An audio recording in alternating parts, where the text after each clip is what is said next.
إن في الجنة بابا يقال له الريان يدخل منه الصائمون يوم القيامة لا يدخل منه أحد غيرهم. الحمد لله رب العالمين، والصلاة والسلام على سيد المرسلين وخاتم النبيين سيدنا وحبيبنا محمد وعلى آله و صحبه اجمعین. روز دیگری از روزهای ماه مبارک رمضان رسید و خداوند لحظه به لحظه به وسیله روزه درهای رحمت و مغفرتش رو به سوی ما میگشاید و باید واقعا شاکر باشیم که خداوند این چنین نعمت بزرگی رو در اختیار ما قرار داده است. نعمت روزه رو عرض می کنم. چه نعمت بزرگی است که خداوند به بندگانش ارزانی داشته است و بخشیده است. باید شادمان بود، حقیقتاً باید شادمان بود. ما اگر شکر کنیم شب و روز، فقط شکر همین عبادت روزه رو بکنیم، شاید نتونیم حقش رو به جا بیاریم. چقدر از انسان باید فکر میکرد، باید تلاش میکرد تا راه پیدا میکرد به این که روزه خیلی خوبه. چقدر باید انسان اعمال فکر میکرد. آیا همه دانشمندان اگه می نشستند و فکر میکردند میتونستند، اگر وحی از طرف خداوند نبود، میتونستند به این پی ببرند که یک ماه روزه در سال خیلی مهم هست و چنین آثار بسیار عظیمی رو دارد؟ قطعا نبود. این عبادات همه عظیم هستند، همه جای شکر داره، ولی روزه اختصاصی ترین هست و باید هم ارزش اون رو بدونیم.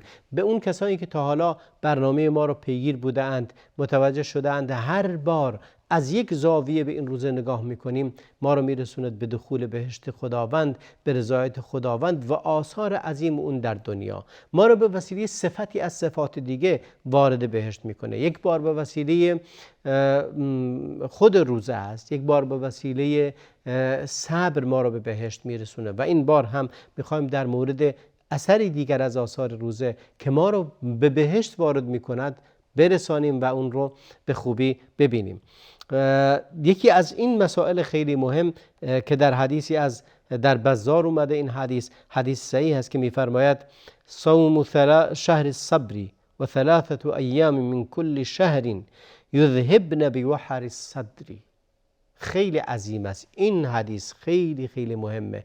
ما در برنامه گذشته گفتیم ماه صبره، ولی در اینجا میفرماید پیامبر اکرم علیه السلام میفرماید روزه ماه صبر. ماه صبر یعنی ماه رمضان، اسمش ماه صبر هست. پیامبر اون رو نام نهاده است به اسم ماه صبر، ماه بردباری، ماه مقاومت کردن، واقعا مقاومت کردنه.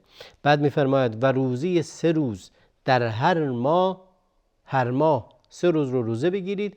یعنی ماه‌های عربی رو اگه حساب کنید 13 و 14 و 15 یا 14 و 15 و 16 رو 16 هر ماه عربی رو اگر روزه بگیرید به اضافه روزه ماه مبارک رمضان، میفرماید این روزه دهره، روزه کل ساله. ولی در این حدیث یک نقطه دیگر رو اشاره میفرماید رسول اکرم علیه السلام و اون همین است که میفرماید یذهبن بوحر الصدر، باعث میشه که از دل شما حقد و حسد و کینه رو از دلتون دور میکنه.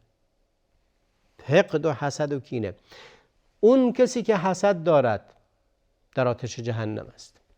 اون کسی که حقد دیگران رو دارد، کینه دیگران در دلش هست، در داخل آتش جهنم است. حسود بسیار بسیار گناه بزرگی رو میکند.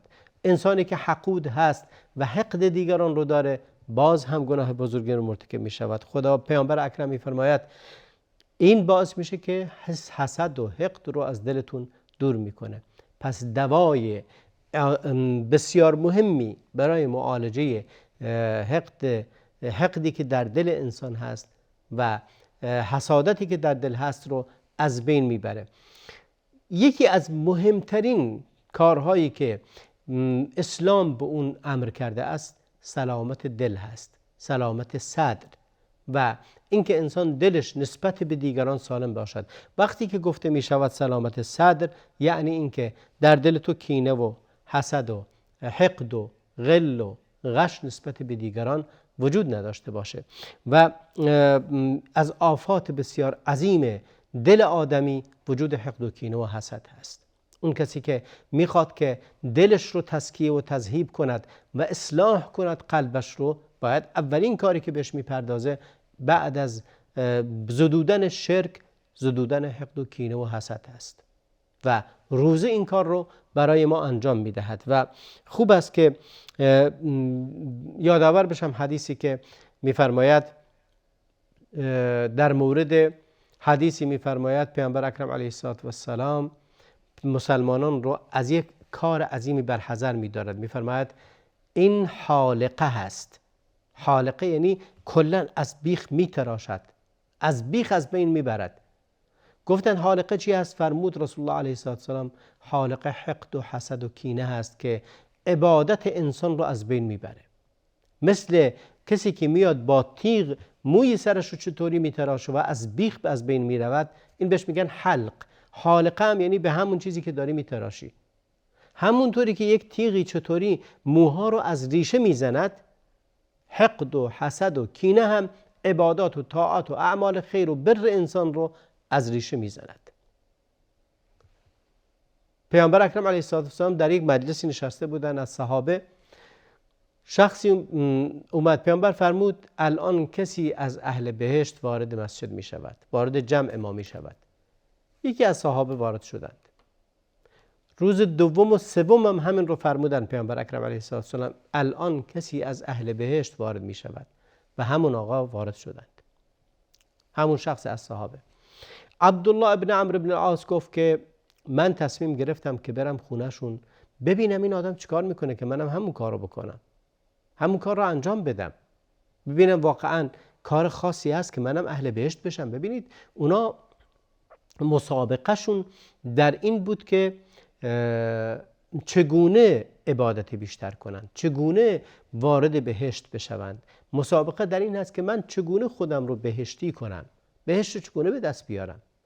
این گونه نیست فقط آرزوشو بکنیم، این گونه نیست بشینیم و فقط تنها دعا کنیم. دعا خیلی مهمه، ولی همراه با دعا باید وسیله دخول بهشت رو فراهم کرد که روزه یکی از اونهاست. اما میگه رفتم خونه‌ش و گفتم من اومدم مهمانت بشم. 3 روز میگه مهمانش شدم و بهانه‌ای رو درست کردم. بعضی از روایت‌ها میگه که گفتم با پدرم اختلافی دارم، میام 3 روز مهمان تو میشم. اون گفت خب عادت این بود که کسی در اون زمان مثل این روزگار نبود، مردم اگر مهمان می اومد، اگر چند ماه هم می نشست، هیچ وقت در خونه رو به روی مهمانشون نمی بستند، همیشه در خونه ها باز بود و غذای خودشون رو با مهمانشون تقسیم می کردن، بلکه مهمان رو بر خودشون ترجیح می دادند، برعکس این روزگار که درها رو می بندند و از اومدن مهمان فرار می کنند و جواب مهمان رو هم نخواهند داد. و میگه 3 روز خونه ایشون بودم، بعد متوجه شدم که ایشون رو زیر نظر داشتم که ببینم نماز شبش چطوریه، آیا روزه میگیره در روز، آیا کار خاصی استثنایی انجام میده. میگه متوجه شدم نه، هیچ کار استثنایی نداره، تمام کارهایی که ایشون انجام میده همون کارهایی که بقیه مردم هم انجام میدن. یعنی نماز میخونه معمولی مثل بقیه، روزه میگیره معمولی مثل بقیه و نماز شب هم مثل بقیه. چیز استثنایی در این مرد ندیدیم. چرا این گونه مستحقه؟ این مژده بسیار مهم، اونم از کی؟ از پیامبر اکرم علیه السلام به این انسان داده شده است که این گونه خداوند اون رو مستحق این عبادت کرده است. خیلی مهم است، مستحق این مژده بزرگ کرده است. چه عبادتی انجام داده است؟ میگه بعد 3 روز گفتم راستش رو بخوای من اومدم ببینم چه کار میکنی تو، ببینم عبادتت چگونه است، ببین کار استثنایی و خاصی انجام میدی، چون 3 روز پشت سر هم تو وارد مجلس ما شدی و پیامبر اکرم علیه السلام هر بار فرمودند که یک کسی از اهل بهشت وارد میشه و شما وارد شدید. خواستم ببینم چه کار ویژه‌ای داری. اونی که من در ظاهر شما دیدم تفاوتی با اونی که بقیه انجام میدهند نداشت، هیچ تفاوتی در این نبود. چه کار میکنی؟ گفت که من وقتی که سرم رو بر بالشم میذارم حقد و کینه و حسد هیچ مؤمنی رو ندارم. اگه در طول روز هم هر مشکلی پیش اومده سرم رو بر بالشم گذاشتم، همه رو فراموش میکنم و حلال میکنم اگر کسی هم نسبت به من بدی کرده باشد. ببینید چقدر مهمه این قضیه که دخول بهشت پیامبر مژده داد به این که این انسان اهل بهشته. به خاطر چی؟ به خاطر اینکه داره این صفت ویژه است و اون اینکه در دلش حقد و کینه و حسد نیست. و پیامبر در اینجا در این حدیث فرمود که روزه ماه رمضان و 3 روز در هر ماه باعث میشه که حقد و کینه دل رو از دلتون بیرون میکنه. حقد و کینه ای که وجود داره از دل شما میزداید و باعث از بین رفتن حقد و حسد و کینه میشود. خیلی مهم هست که ما ملتزم به در روزمون این صفت خوب رو کسب کنیم. ببینید روزه که میگیرید به دنبال این باشید که این صفت رو به وجود بیارید در دلتون، نسبت به هیچ مؤمنی، نسبت به هیچ انسانی نه حسادت کنید، نه کینه بورزید، نه حقد و غل و غشی نسبت به ایشون داشته باشید. اگر روزه رو درست بگیرید باید داره چنین آثار بسیار بسیار مهمی باشد و الا معنی ندارد روزه گرفتنی که در دل آدمی حسد وجود داشته باشد. و به همین شیوه هست که ما در واقع اون چیزی که باعث میشه که این صفت رو به این ماه بده خیلی مهم هست. و در روایت دیگری از رسول الله علیه السلام فرمودند که جعل الله الحسنة بعشر فشهر بعشرة اشهر ما دام الحسنة بعشر امثالها فيكون صوم الشهر بعشرة اشهر و صيام 6 ایام بعد اشهر.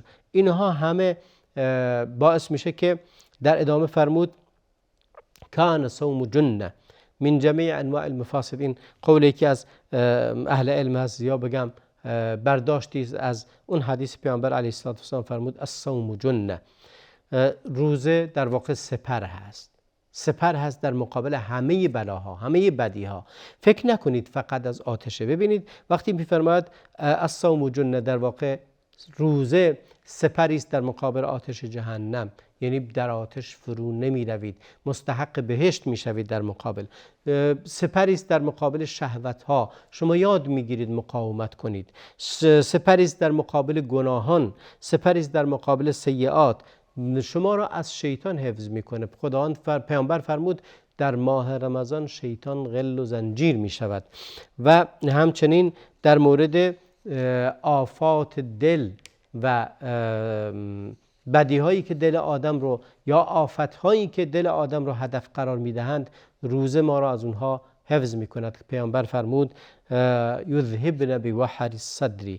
این خیلی مهمه که کینه دل رو میرباید و از بین میبرد. در واقع روزه باعث میشود که همه شرها، همه شرور و بدی و زشتی رو از دل آدم دور میکنه. و ما باید این گونه با این ماه تعامل کنیم که پیامبر به صیغه های مختلف، به روش های مختلف به ما رسانده است که روزه باعث می شود که سلامت قلب پیدا کنید. و این واقعا در عمل هم وجود داره. خیلی مواقع هست در غیر ماه مبارک رمضان انسان ها اخلاقشون یک گونه هست، ولی وقتی این ماه میرسه دلها نرمتر هست، دلها همکاری بین انسان ها بیشتره، محبت بین انسان ها خیلی بیشتره و دلشون به حال هم دیگه میسوزه، حقد و کینه نسبت به هم دیگه ندارن و این محبت و صمیمیت و حلالیت ها خیلی مهمه. یکی از بزرگان میگه ماه رمضان که اومد باید انسان خالصانه از همه کسانی که اگه در حقشون یه بدی کردی ازشون آمرزش بخوای و صفحه جدیدی رو باز کنی، صفحه جدیدی بین خودت و بین اون انسانهای دیگری که شاید از اونها ناراحتی و اونها از تو ناراحت هستن به خاطر هر علتی از علتها. سعی کن که اونها را از دلت جدا کنی و از دلت جایی برای کینه مسلمانی نداشته باشی. و اگر دقت کرده باشیم میدونیم که در احادیث دیگه از رسول الله علیه السلام وقتی که ببینید میفرماید که همه اسباب حقد و کینه و حسادت عبارت از چند مورد هست. حسادت ها به خاطر نعمت هاست. وقتی که انسان به خداوند مرتبطه میدونه این خداوند است که نعمت ها رو میدهد. کینه ها به خاطر وجود بعضی از رفتارهای بده، ولی وقتی که ما اون رفتارهای بد رو عوض کنیم و جایگزین اون رفتار خوب بذاریم قطعاً این کینه ها تبدیل به محبت می شود. در جایی که رسول الله علیه السلام توصیه می کنند به اینکه انسان مؤمن نباید نسبت به برادر مؤمنش در جایی که فرمود لا یحقده ولا یحسده ولا یبغضه، انسان مؤمن نسبت به کسی دیگری از مؤمنین نه حقدش رو داره، یعنی کینه اون رو نداره، حسادتش رو نمیکنه، بغضش رو نداره و اگر بغضی هم باشه به خاطر رفتاره هست نه به خاطر خود شخص. یعنی اگه کسی به شما حرف بدی رو زد، شما از اون رفتارش بدتون میاد و طبیعی هم هست، ولی نسبت به خود اون شخص کینه به دل نگیرید، بلکه سعی کنید عفو کنید، ببخشید، گذشت کنید. یا اگر هم در حد این هستید یا اگه در فکر این هستید که گوشزد کنید یا تنبیه کنید یا هر کاری، برید و بهش بگید و انتقادتون رو بکنید، تنبیه رو بکنید، ولی موضوع رو ببندید، پرونده رو ببندید، دلتون رو جای کینه کسی نکنید. یکی از قضایای مهم این هست که انسان به دل خودش برسه، یعنی مواظب قلبمون باشیم، مواظب دلمون باشیم از این که این دل به این همه اهمیتی که وجود داره براش و چقدر مهم هست دل آدمی، باید اون رو حفظ کنیم، از این که اون رو مشغول کنیم به دیگرانی که دوست ندارید. حتی شاید شما کسی رو دوست ندارید ولی دلتون بهش مشغول کردید. حیف نیست این دل رو به آدم دیگری مشغول کنید؟ پس جنت ما، بهشت ما حتی در این دنیا این هست که دلمون آباد باشه، دلمون شاد باشه، کینه‌ای درش نباشه. اون کسی که کینه دیگران در دلش نیست در همین دنیا بهترین لحظات رو میگذرونه، و اما اون کسی که حسادت دیگران در دلش هست یا کینه دیگران در دلش هست، این انسان قبل از این که به جهنم بیفته در این دنیا خودش رو، دلش رو تبدیل کرده به یه چیزی که درش داره عذاب میچشه، در عذاب میبینه و خودش رو در سخت‌ترین لحظات قرار داده است. و خداوندم در سوره هایی که وجود داره در اواخر قرآن کریم فرموده که اینها رو همیشه بخونید. چه رو بخونید؟ و این برای این نیست که فقط بخواید که ضعف خودتون رو یا بخواید رقیه شرعی رو بخونید، بلکه هدف اینه از اونها یاد بگیریم. وقتی که میفرماید قل اعوذ برب الناس ملك الناس اله الناس من شر الوسواس الخناس الذي يوسوس في صدور الناس من الجنة والناس، یا قبل از اون فرمود قل اعوذ برب الفلق من شر ما خلق ومن شر غاسق اذا وقب ومن شر النفاثات في العقد ومن شر حاسد اذا حسد. آتش حسد خودش یک آتش جهنمه. خودتون به روزه ماه مبارک رمضان و روزه 3 روز در هر ماه ما رو از این آتش نجات میدهد و دل ما رو قبل از این که به بهشت بریم تبدیل به بهشت میکند و ما رو به بهشت میرسونه. حقد و حسد و غل اینها باعث میشه که انسان وارد بهشت نشود، اما اون چیزی که ما رو وارد بهشت میکند روزه ماه مبارک رمضان و 3 روز در هر ماه هست که این عیبها را از دل ما میزداید. پس از روزه به خوبی بهره بگیرید و نگذارید که اون رو از شما بگیرند. تا برنامه دیگر همه شما را به خدای بزرگ میسپارم و صلی الله و بارک علی نبینا محمد و علی آله و صحبه اجمعین.